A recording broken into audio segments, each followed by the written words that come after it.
Pass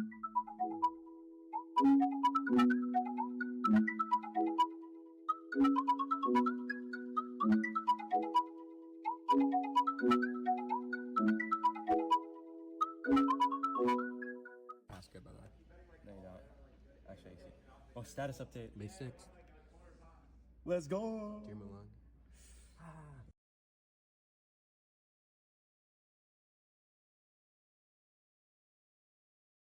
It was good.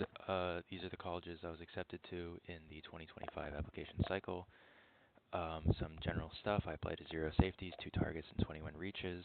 And when you account for school-specific admissions data, it looks more like 2 safeties, 3 targets, and 18 reaches. Some general stuff to start off. When you're applying to T20 colleges, you want to be in the top 10% of your class with a max or near max course rigor. Testing-wise, you want a 34 plus ACT or a 1520 plus SAT. Super scores are fine. Just know that Harvard does not super score the ACT. For your letters of rec, you want one from your STEM and one from a humanities teacher. Submit 2, even if a school only requires 1, and submit additional ones if you can. So to calm your nerves, no, it's not the end of the world if you get some B pluses. No, you do not need a 1550 plus. Yes, an upper trend can compensate for a worse freshman year, and yes, your ECs can compensate for a lower GPA.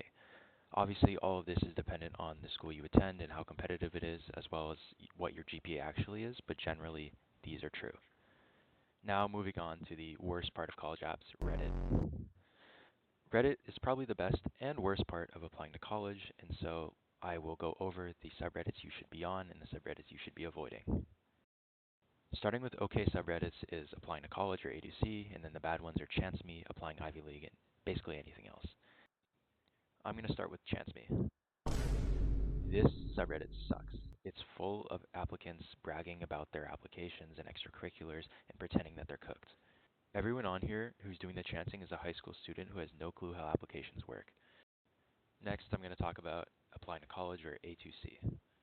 You're probably going to find yourself on the subreddit pretty often. It's where you can access college application advice, you can see when colleges release their decisions, and you can tweak out with other high school students waiting for Ivy Day. There's also a pretty prominent meme culture, which actually made college applications, in my opinion, pretty enjoyable. Now, with all this being said, you need to go in with a mindset. People on A2C are cracked. Now, let's examine the 2022 consensus dataset. The average A2C applicant had a 3.9 unweighted GPA, a 34 ACT, and a 1510 SAT.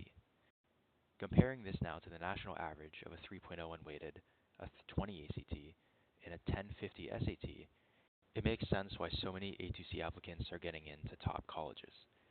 It's just always important to remember that the average A2C student is in the top 1% in the US.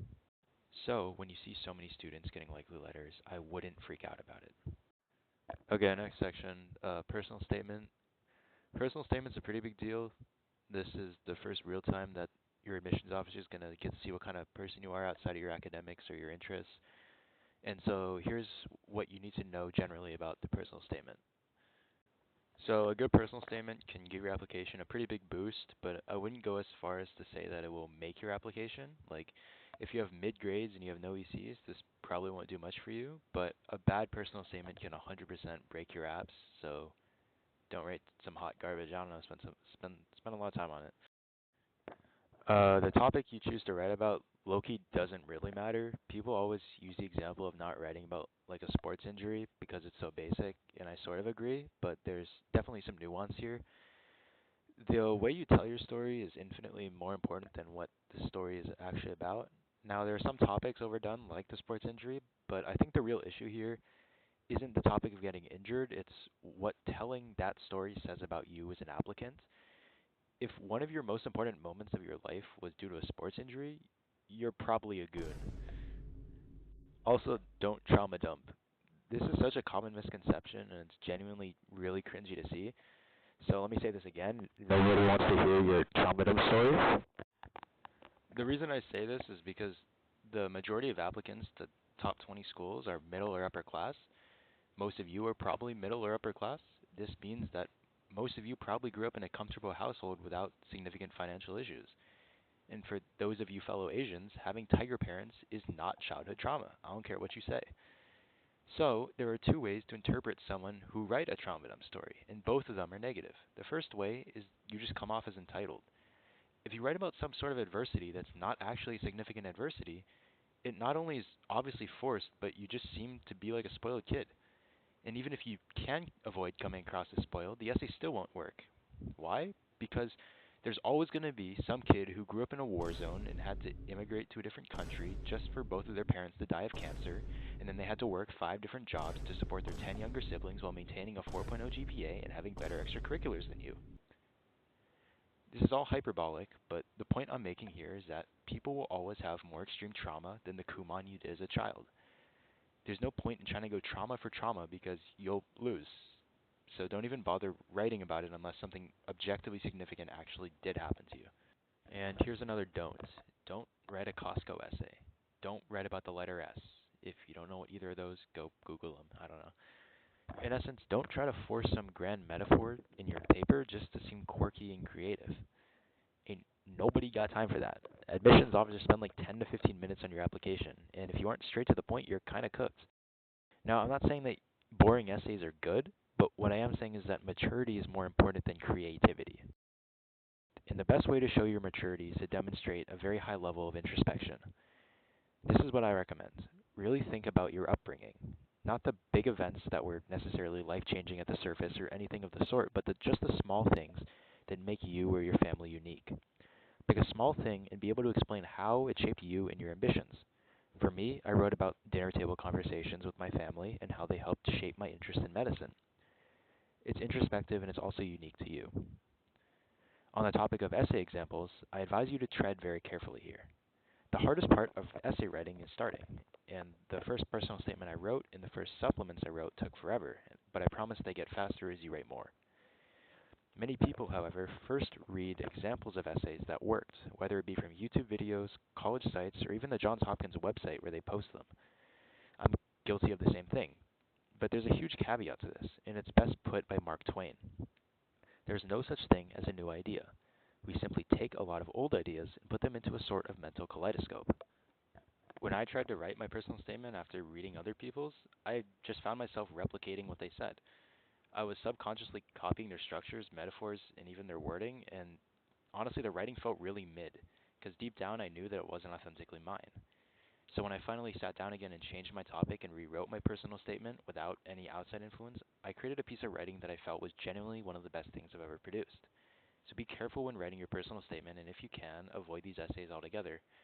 There's honestly no set structure or rules you need to follow when writing it, and it's not like admissions officers are going to read your essay with a rubric like an English teacher. It's all about the vibes you put across. And finally, be aware of the sunk cost fallacy for all you econ people. Like, if you feel like you're gaslighting yourself into believing that your essay is better than it is, I'm going to be real with you, it's probably trash, That shit's ass, bro. and you should rewrite it. It's pretty normal to rewrite your personal statement. Another thing, this is kind of controversial, but don't listen to your school's college counselor. Sort of. This is entirely based on what school you go to, but I'm speaking anecdotally, and I'm sure this can be extrapolated to other public non-feeder high schools. College counselors don't always really know what they're talking about. A lot of them don't understand what holistic admissions actually are, and a number of them will dissuade you from applying ED to any school, including hyper-competitive ones in the top 10 or top 15. The reasoning is often because if you have high stats, you should keep your options open. This is maybe the dumbest thing I've ever heard anyone say, apart from the people running the US government right now. I'm not even going to explain why this is horrible advice because I hope you can figure out why yourself. A lot of people also say that they don't want to ED somewhere because of commitment issues or not feeling drawn enough to the school. While I respect choosing to REA instead, I think that this mindset is also kind of wrong. The vast majority of people are not emotionally drawn to the school that you're applying ED to, at least not in the strong sense that you'd think. Most of that emotional connection actually comes once you've committed to the school and have the opportunity to dig deeper into what it has to offer. I think it's a really stupid idea to have a dream school or any emotional connection somewhere because of simply how luck-based admissions are. You're setting yourself up for disappointment. Yeah, and finally I need to talk about the whole mindset in your college apps. Senior year is a complicated time, and college apps are stressful, but this year was genuinely one of, if not the best years of high school. Classes feel like they're on the back burner, and it truly is a time to just kind of have fun and ease things out. And you don't want to miss this because you're too busy stressing about what college you're going to go to. And sure, you could say that I'm talking out of my ass because I'm going to a prestigious school, but in reality, I got rejected from a ton of schools. The second half of my college list looks like the stock market right now. The point being, though, I was content even when I was only admitted to state schools. And for those of you who are thinking that you need to get into some prestigious school just because your grades and extracurriculars are too impressive to warrant going to a safety or target, maybe that's where you belong. Doing your extracurriculars for the sake of getting into college is honestly super shallow and disingenuous. So if you feel yourself asking why you did all that you did or regretting the time you spent on your activities in hindsight, it's probably time that you reconsider where your priorities lie. I know everyone always says this, but it's really true. What you accomplish while you're in college is far more important than the name of the school you go to. So have fun in your senior year, have fun with the whole admissions process, and just be excited that you're going to college. Also, don't be one of those dumbasses that only applies to like 5 schools and then gets rejected from all of them. Okay, bye.